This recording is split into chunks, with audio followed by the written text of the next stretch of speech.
ಎಲ್ಲಿಂದ ಬಂದಿರೋದು? ಸರ್, ನಾನು ಧಾರವಾಡ ಜಿಲ್ಲೆ ಕುಂದಗೋಳ ತಾಲೂಕಿನ ಎಲಿವಾಳ ಗ್ರಾಮದಿಂದ ಬಂದಿರುವಂಥದ್ದು. ನನ್ನ ಹೆಸರು ವಿಶ್ವನಾಥಗೌಡ ಪಾಟೀಲ್.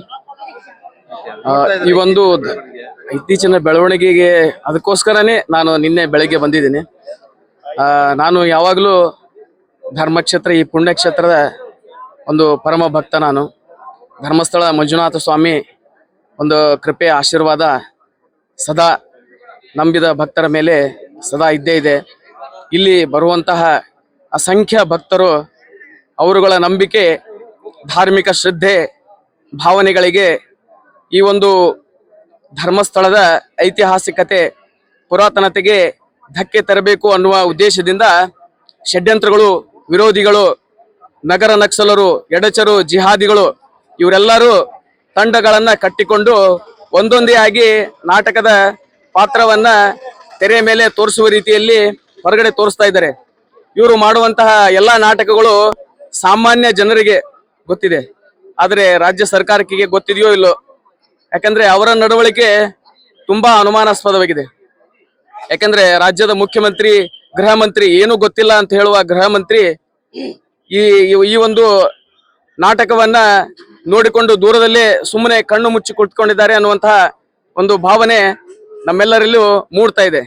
ಯಾಕಂದ್ರೆ ಬೇರೆ ಯಾರಿಗೇ ಆದರೂ ಅವರ ಒಂದು ಧಾರ್ಮಿಕ ಸ್ಥಳದಲ್ಲಿ ಒಂದು ಇಂಚು ಜಾಗದಲ್ಲಿ ಇವರು ಒಳಗೆ ಹೋಗುವುದಿರಲಿ, ಅಲ್ಲಿ ಅಗಿಯುವುದಿರಲಿ, ಒಳಗೆ ಹೋಗುವುದು ಕೂಡ ಆಗುವುದು ಅಸಾಧ್ಯ. ಇಂತಹ ಒಂದು ಪವಿತ್ರ ಕ್ಷೇತ್ರದಲ್ಲಿ, ದೈವಗಳ ನೆಲೆಬೀಡ ಅಂತಹ ಧರ್ಮಸ್ಥಳದಲ್ಲಿ ಇವರು ಈ ರೀತಿಯಾಗಿ ತಮ್ಮ ಒಂದು ಕೆಲಸವನ್ನ ಮಾಡ್ತಾ ಇದ್ದಾರೆ ಅಂತಂದ್ರೆ ನಿಜಕ್ಕೂ ಇದು ಒಂದು ಅಸಹ್ಯಕರ ಪದ್ಧತಿ. ಯಾಕಂದ್ರೆ ಎಲ್ಲಿಯೂ ಕೂಡ ಯಾವುದೇ ರೀತಿಯಾದಂತಹ ಅವರು ಹೇಳಿರುವ ಅಪಪ್ರಚಾರಗಳು ಸತ್ಯವೆಂದು ಎಲ್ಲಿಯೂ ಕೂಡ ಸಾಬೀತಾಗಿಲ್ಲ. ಯಾವುದೇ ರೀತಿಯಾದಂತಹ ಸಾಕ್ಷ್ಯಾಧಾರಗಳು ಲಭ್ಯವಾಗಿಲ್ಲ. ಕೇವಲ ಕಪೋಲ ಕಲ್ಪಿತ ಇವರ ಕಲ್ಪನೆಗಳು. ಇದೆಲ್ಲ ನಾಟಕ ಮಂಡಳಿಯ ಒಂದು ಭಾಗ. ಯಾಕಂದ್ರೆ ಜನತೆಗೆ ಎಲ್ಲ ಗೊತ್ತಿದೆ. ನಾವೆಲ್ಲ ಹಿಂದೂಗಳು, ಸನಾತನಿಗಳು ಬಹಳಷ್ಟು ನಾವು ಸಹಿಷ್ಣುಗಳು. ನಾವು ಏನಂತಂದ್ರೆ ಯಾವುದೇ ರೀತಿಯಾದಂತಹ ಒಂದು ಹಿಂಸೆಯನ್ನ ಮಾಡೋದಾಗ್ಲಿ, ಇನ್ನೊಬ್ಬರ ಭಾವನೆಗಳಿಗೆ ಧಕ್ಕೆ ಕೊಡೋದಾಗ್ಲಿ, ಇನ್ನೊಬ್ಬರಿಗೆ ನೋಯಿಸುವುದಾಗ್ಲಿ ಯಾವುದನ್ನು ಮಾಡುವಂತವರಲ್ಲ. ಅದಕ್ಕಾಗಿಯೇ ಈ ರೀತಿಯಾಗಿದೆ.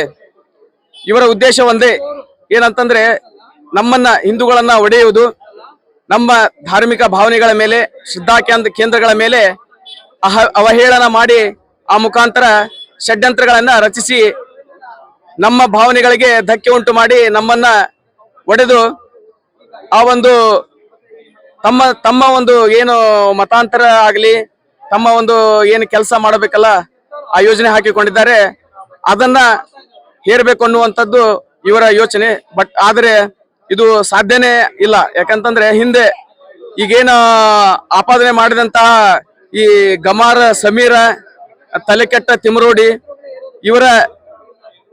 ಇವರ ಅಜ್ಜ ಮುತ್ತಾತಂದಿರು ನೋಡಿಕೊಂಡು ಬಂದಂತಹ ಈ ಸ್ಥಳಗಳು, ಪವಿತ್ರ ಪುಣ್ಯ ಕ್ಷೇತ್ರ ಕರ್ನಾಟಕ, ರಾಜ್ಯದ ಮುಖ್ಯಮಂತ್ರಿಗಳು, ಗೃಹ ಮಂತ್ರಿಗಳು ಈ ಕೂಡಲೇ ಬೇಗನೆ ಎಚ್ಚೆತ್ತುಕೊಳ್ಳಬೇಕು. ಯಾಕಂತಂದ್ರೆ ಕೇವಲ ರಾಜ್ಯಾದ್ಯಂತ ಅಲ್ಲ, ದೇಶ ವಿದೇಶಗಳಿಂದ ಮಂಜುನಾಥ ಸ್ವಾಮಿಯ ಭಕ್ತರು ಇಲ್ಲಿ ಬರ್ತಾ ಇದ್ದಾರೆ.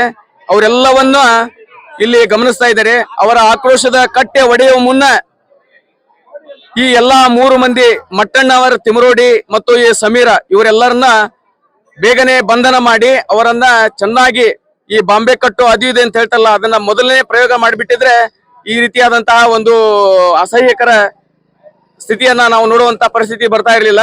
ಆದ ಕಾರಣ ಹಿಂದೂಗಳ ಭಾವನೆಗಳಿಗೆ ಯಾವತ್ತು ಧಕ್ಕೆ ಆಗುತ್ತದೋ ಅವತ್ತು ಖಂಡಿತ ನಾವೆಲ್ಲ ಹಿಂದೂಗಳು ಒಗ್ಗಟ್ಟಾಗಿ ಎದ್ದು ನಿಂತು ಅದಕ್ಕೆ ಸರಿಯಾದ ಉತ್ತರವನ್ನ ಕೊಟ್ಟೇ ಕೊಡ್ತೇವೆ ಅಂತ ನಾ ಈ ಸಂದರ್ಭದಲ್ಲಿ ಹೇಳ್ತಾ ಧರ್ಮಸ್ಥಳದ ಮಂಜುನಾಥ ಸ್ವಾಮಿಯ ಪಾದ ಪದ್ಮಗಳಲ್ಲಿ ಶಿರಬಾಗಿ ನಮಸ್ಕರಿಸುತ್ತಾ ನನ್ನ 2 ಮಾತುಗಳನ್ನ ಮುಗಿಸ್ತಾ ಇದ್ದೀನಿ.